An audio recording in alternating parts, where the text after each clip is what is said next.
అమ్మయ్య తినడం అయిపోయింది కాబట్టి ఇవన్నీ ఒక్కొక్కటిగా తీసేయాలి.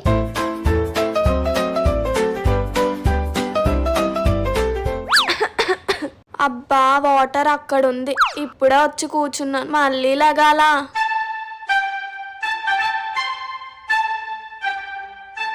అబ్బా టీవీ ఆన్ చేసుకోవడం మర్చిపోయానే. ఆర్తి పక్కనే ఉంది కదా, ఆన్ చేయమని చెప్దాం. అబ్బా వద్దులే, మనమే వెళ్ళి ఆన్ చేసుకుందాం. అందరికన్నా లేటు నువ్వే తిన్నావు, మర్యాద గిన్నెలు తీసుకు కిచెన్లో పెట్టు.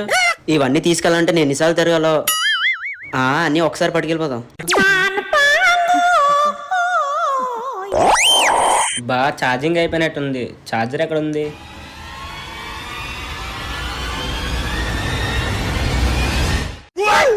అబ్బా ఒక్క పెట్టేస్తుంది రే, ఒకసారి ఫ్యాన్ ఆన్ చేయరా.